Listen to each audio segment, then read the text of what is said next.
Allerta coronavirus, non c'è solo il fronte sanitario, l'epidemia rischia di avere conseguenze su alcuni importanti comparti dell'economia veneta, bloccati importanti viaggi e collegamenti d'affari, l'allarme di Confartigianato.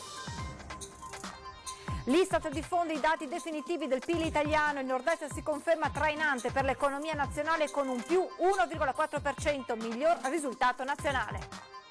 Cartello shock trovato stamane nella bacheca della sede del Partito Democratico di Torre Belvicino nel Vicentino, frasi deliranti e la firma con una svastica. Migranti, la procura di Agrigento chiede l'archiviazione per il veneziano Luca Casarin e Pietro Marrone alla guida della nave Mare Ionio che nel marzo 2019 a Lampedusa non si fermò all'alto della Guardia di Finanza.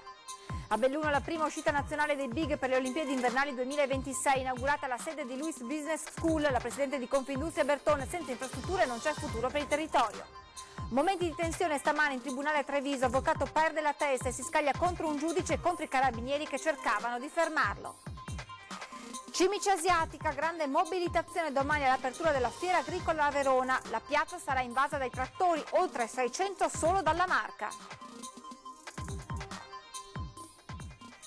Buonasera, ben ritrovati con l'edizione regionale dei telegiornali di Antenna 3. In primo piano l'allerta coronavirus, perché non c'è solo il fronte sanitario, certamente adesso il principale fronte su cui si stanno concentrando le istituzioni. C'è anche un altro risvolto che l'epidemia potrebbe avere con conseguenze sull'economia veneta, l'allarme è della Confartigianato.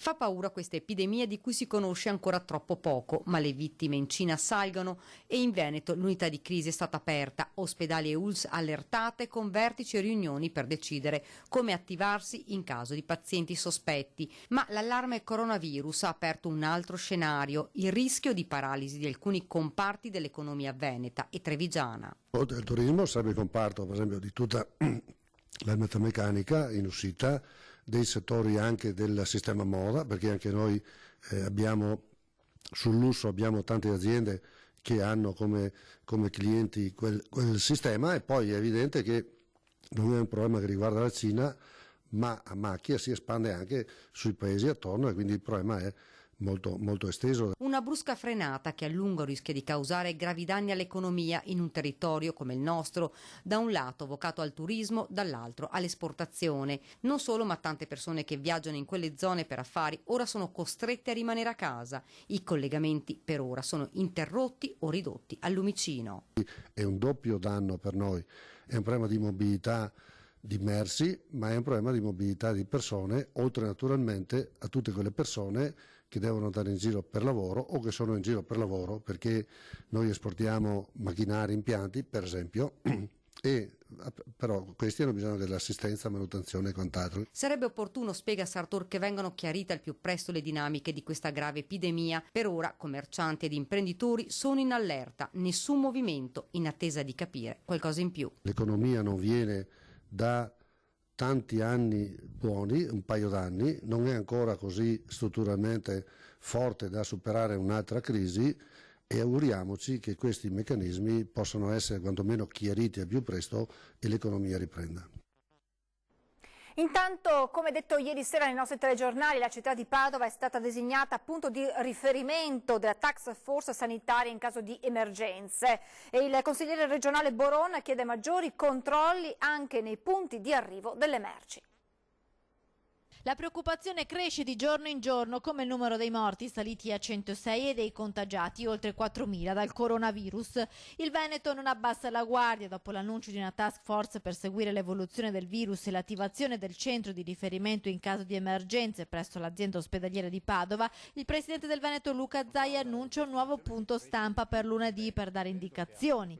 Ci preoccupa molto. Abbiamo un'unità di crisi aperta costantemente con i direttori delle USL e il servizio centrale. Queste le parole del presidente della regione Veneto Luca Zaia sui rischi di un potenziale contagio dalla Cina. L'azienda ospedaliera di Padova nel frattempo si sta attrezzando per seguire gli aggiornamenti dell'ultima circolare ministeriale. Oltre che per eventuali situazioni gravi, l'ospedale di Padova sarà punto di indirizzo in Veneto per il numero verde 1500 attivato dal Ministero della Salute.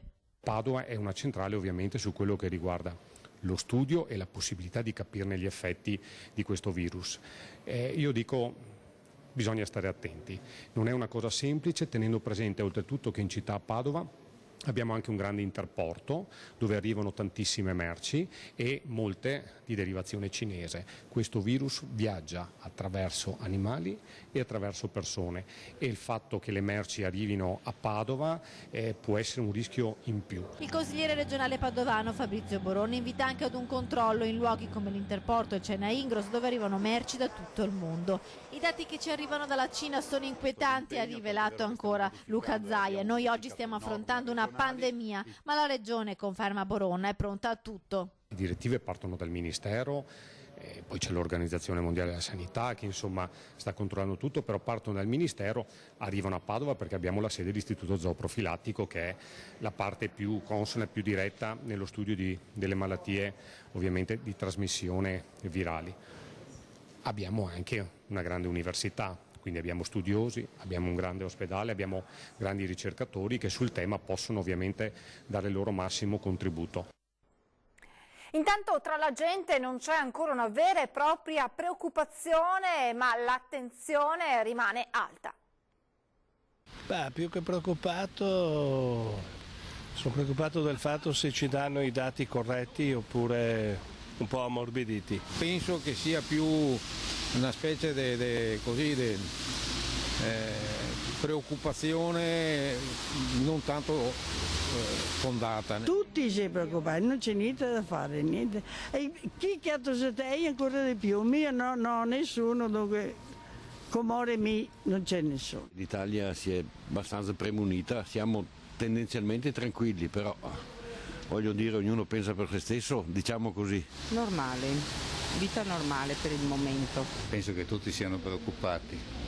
Penso, anche se non penso che ci siano pericoli immediati per noi perlomeno. Speriamo di no, che non arrivi qua. Certo che non è simpatica una cosa del genere, insomma. Speriamo che riescano a bloccarla, non so io. Coronavirus, per carità, bisogna stare attenti, però non più di tanto. Gli sarebbe meglio che se curassero gli altri, diciamo già dai magagne che avevamo. Ho cominciato a vedere tanti cinesi in giro con la mascherina, che fino all'altro ieri non era così praticamente. Certamente che la Cina non è Gibilterra, tra virgolette, dove il popolo con due braccia lo raccogli, invece la Cina, vuol dire, che nei casi molto di più. Speriamo che comunque ci penso. 150 bambini di una scuola materna di Scorzè, dove è stato riscontrato un caso di tubercolosi, saranno sottoposti ad un test per rilevare la presenza del virus. Il sindaco Marcona tranquillizza i genitori, la situazione dice è sotto controllo. La situazione è costantemente monitorata sia dai medici dell'Ulstre che dagli uffici competenti del comune di Scorzè. La raccomandazione ai genitori dei bambini della materna dove si è registrato un caso di tubercolosi è di non farsi prendere dal panico. La situazione è sotto controllo e sono state attivate tutte le procedure previste. Una raccomandazione che sarà ripetuta ancora tra poche ore nel corso di un incontro in cui saranno illustrate le azioni con cui si affronterà il caso. Ci sarà un incontro nel primo pomeriggio con tutti i genitori della scuola per spiegare la situazione, per fugare tutte le paure, perché i genitori veramente sono molto allarmati, e per chiedere l'autorizzazione a fare la Mantoux, che è un test che potrà evidenziare se ci sono casi di tubercolosi tra i bambini. I risultati del test Mantoux, un'iniezione di tubercolina che rileva dalla reazione dell'organismo alla presenza di un'infezione anche latente, saranno disponibili 2 o 3 giorni dopo. Il test sarà quindi ripetuto ad un paio di mesi di distanza per avere la conferma dell'assenza della malattia. Il contagio, rassicurano gli esperti, è piuttosto difficile. Il dottor Selle, col quale ho parlato, ha detto che è una cosa molto lontana dalla possibilità, però noi dobbiamo essere certi al 100% che non ci sia nessuna possibilità per lei, per la bambina e per tutti gli altri bambini soprattutto. Quanti sono i bambini in tutto? Circa 150 bambini della materna, poi lì dentro c'è anche il nido e adesso è da decidere se sarà fatto anche il test ai bambini del nido. Lui si riservava di riflettere oggi, ne ho sentiti stamattina, per capire se valeva la pena farla anche ai bambini del nido oppure no. Esplosione questa mattina all'interno di un'officina di Padova, un meccanico è rimasto ferito, l'uomo è stato trasportato all'ospedale di Padova, avrebbe riportato una leggera ustione ma non sarebbe in gravi condizioni. Secondo una prima ricostruzione ci sarebbe stata ancora naturalmente in corso di accertamento, ci sarebbe stato un rilascio di gas sotto pressione da una bombola che avrebbe innescato lo scoppio. Nel locale si trovavano 3 persone, sul posto naturalmente i vigili del fuoco oltre ai sanitari del SUEM. Ci spostiamo nel Vicentino, giorno della memoria, ricordiamoci di aprire i forni, è la scritta apparsa in un cartello shock con una firma, come firma una svastica, cartello trovato questa mattina nella bacheca della sede del Partito Democratico di Torre Belvicino. Un cartello delirante nel buio della notte, nel buio della mente, del cuore, dell'anima. 27 gennaio, giornata della memoria. Ricordiamoci di riaprire i forni. Segue un elenco di categorie: ebrei, nomadi, omosessuali, neri, comunisti. Qualcuno rievoca una pagina antica e terribile della storia umana e lo fa con questo foglio firmato con una svastica, esposto sulla bacheca del PD di Torre Belvicino in via 25 luglio. Parole cieche, violente, ignoranti, che nessuno dovrebbe proferire. Sarà stato un balordo isolato? Un gruppo? Qualcuno che tiene alta la tensione su una pagina di storia da non dimenticare ma che oggi dovremmo aver voltato? Toccherà ai carabinieri, coordinati dall'autorità giudiziaria, far luce su questo caso e risalire agli autori. Il procuratore aggiunto di Agrigento Salvatore Vella e il pubblico ministero Cecilia Baravelli hanno chiesto al GIP l'archiviazione per Luca Casarini e Pietro Marrone, capomissione e comandante della nave Mare Ionio di Mediterranea. I 2 sono indagati per favoreggiamento dell'immigrazione clandestina e il mancato rispetto di un ordine dato da una nave militare. Nel marzo 2019 il comandante Marrone non aveva obbedito all'ALT intimato dal pattugliatore della Guardia di Finanza per spegnere i motori quando la nave ONG si trovava di fronte all'isola di Lampedusa. Il commento di Casarini: solo la logica perversa di qualche politicante ha trasformato il soccorso in mare in un possibile reato, ma noi abbiamo sempre creduto che i crimini contro l'umanità li commette chi fa morire in mare o nei lager libici donne, uomini e bambini.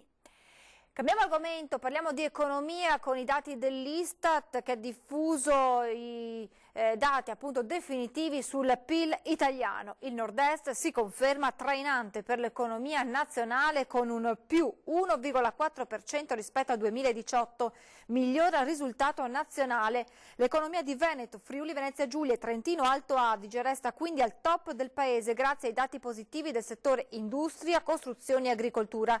Il PIL pro capite vede invece in cima alla graduatoria in nord-ovest con un valore in termini nominali di oltre 36.000 euro, quasi il doppio del mezzogiorno.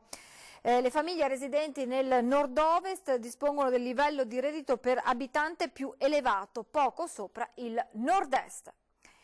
E adesso andiamo a Belluno perché oggi si è vissuta una giornata importante, la prima uscita nazionale dei Big per le Olimpiadi invernali del 2026 è stata inaugurata la sede di Luis Business School.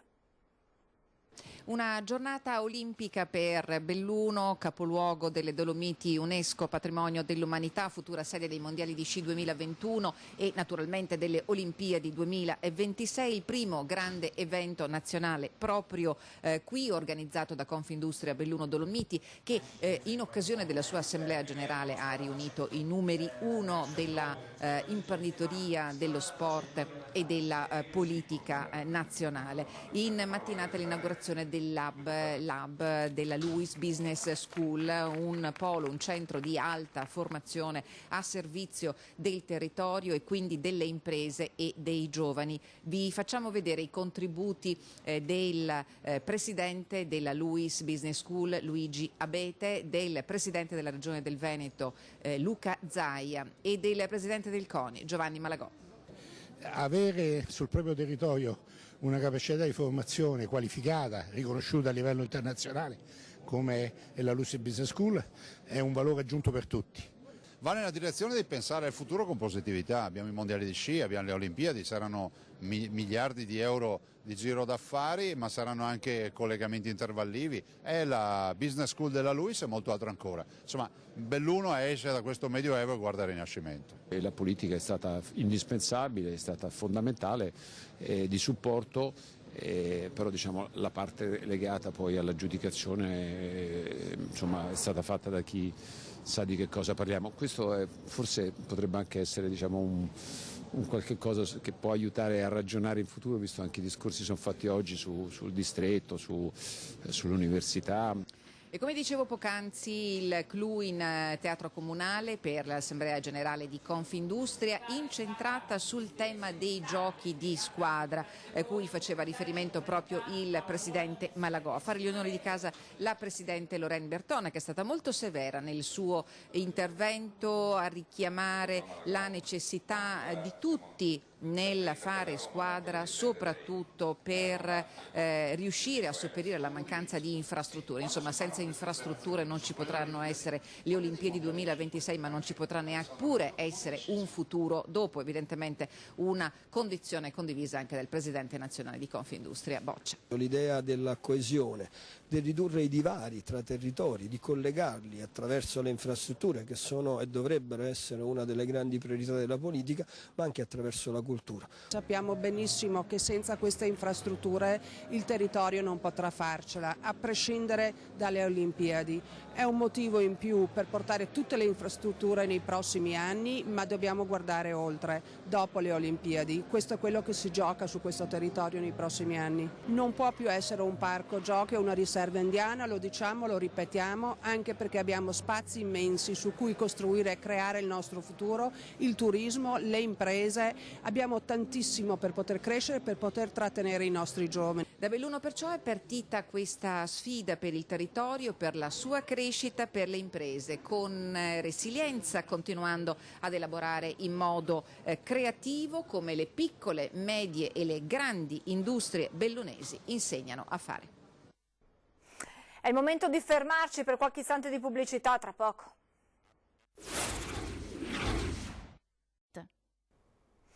Rieccoci in diretta con la cronaca, con quanto accaduto questa mattina in tribunale a Treviso, dove un avvocato ha tentato di aggredire un giudice illegale che è poi riuscito a colpire al volto anche un carabiniere, è stato immobilizzato e condotto in ospedale.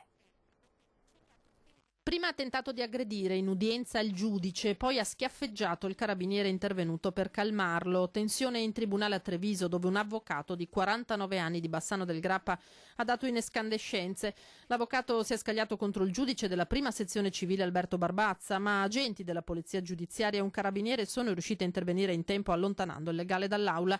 Fuori però il 49enne non si è tranquillizzato, anzi ha colpito un militare dell'Arma per poi essere immobilizzato a terra tra le urla. Il professionista, arrestato per resistenza a pubblico ufficiale, è stato affidato a quel punto alle cure del SUEM 118, ma anche in ambulanza si sarebbe dimostrato violento. È un episodio grave perché si colloca in un contesto dove si amministra la giustizia e dove si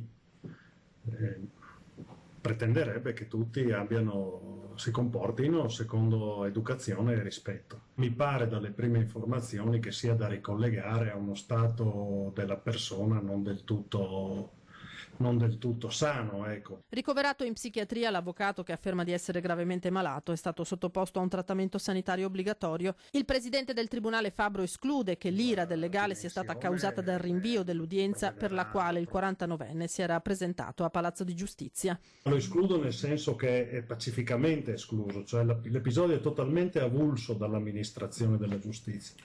L'avvocato credo fosse qua per un'udienza che mi dicono non era neanche stata fatta ancora ed improvvisamente ha cominciato a gridare, a smaniare, a dare in escandescenze senza avere un obiettivo preciso. Certamente è brutto che un episodio del genere si verifichi in un tribunale che ha sempre avuto un ottimo rapporto con il foro, ce l'ha anche con l'utenza, un ottimo rapporto, è un tribunale che sta lavorando molto bene. Oggi io credo oltre il 90% dei processi si chiudono nell'arco dei 3 anni, che permette di dare una giustizia che arriva in tempi sufficientemente accettabili.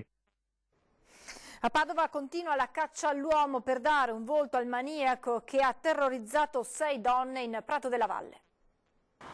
Continuano i controlli in città, soprattutto nella zona attorno a Prato della Valle, per identificare e trovare il molestatore che giovedì pomeriggio ha palpeggiato 6 giovanissime donne. Il molestatore ha agito di tardo pomeriggio, scegliendo le sue giovani vittime mentre facevano jogging o passeggiavano sole in Prato della Valle. E oggi le ragazze che abbiamo incrociato qui ci hanno detto che preferiscono venire in Prato solo durante il giorno. Purtroppo queste zone, le persone giovani, soprattutto le ragazze, soprattutto non le sentono più così sicure. Quindi credo di sì, soprattutto nel vestirsi. Sarebbe sbagliato, è sbagliato dover proteggersi dagli altri, però è una cosa che bisogna fare. Sinceramente ultimamente non vengo più la sera qua. Una volta, tipo un mesetto fa, venivo. Però eviterei questi posti la sera, sinceramente, adesso che ho sentito...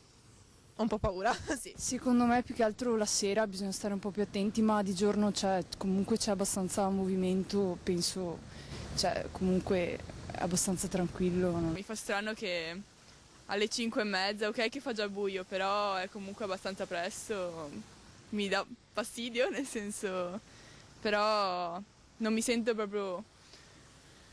né sicura, però non è che ho il panico di venire qua. Faccio attenzione, sempre. Io la sera preferisco, va bene che vado in palestra qua, vicino, ma un po' pericoloso.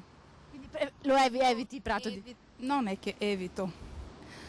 Prendo quella strada e vado fino a... Io abito in centro. Secondo le testimonianze, il molestatore avrebbe la carnagione scura e ha avvicinato le vittime con la scusa di chiedere l'elemosina. Poi le ha palpeggiate con violenza, provocando in un caso ematomi al seno.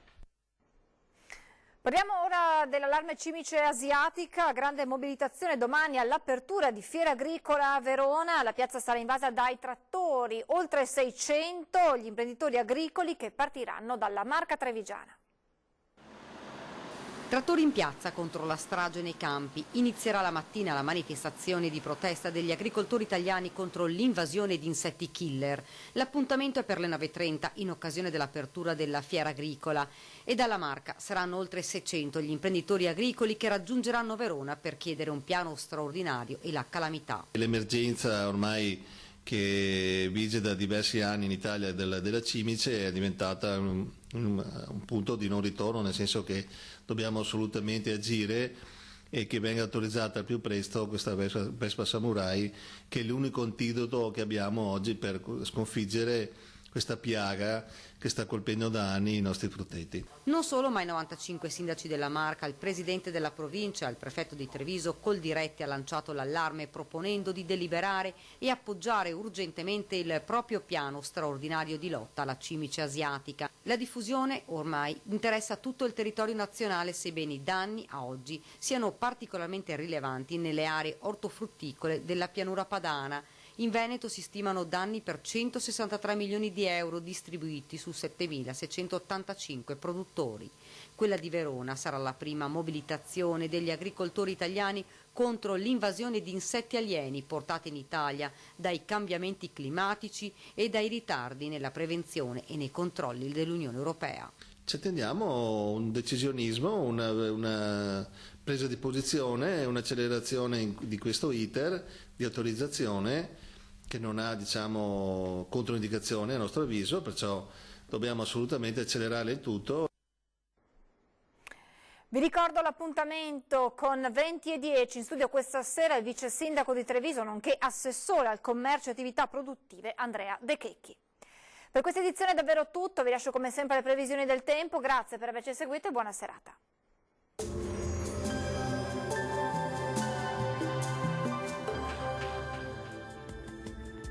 Benvenuti al meteo. Pressione in aumento, torna ad essere dunque stabile il tempo sul nostro territorio. Giorni della merla con clima tutto sommato mite. Il dettaglio di mercoledì 29 gennaio.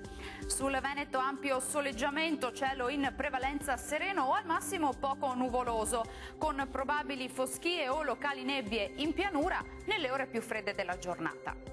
Temperature minime tra -1 e 2 gradi, massime fino a 14 gradi.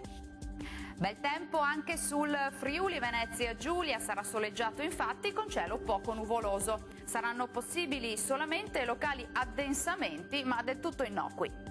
Temperature minime fino a 5 gradi, massime tra 11 e 12 gradi circa.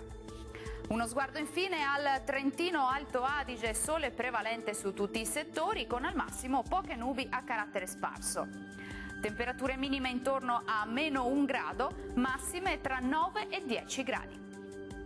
Dal meteo per ora è tutto, buon proseguimento in compagnia di Antenna 3. Arrivederci.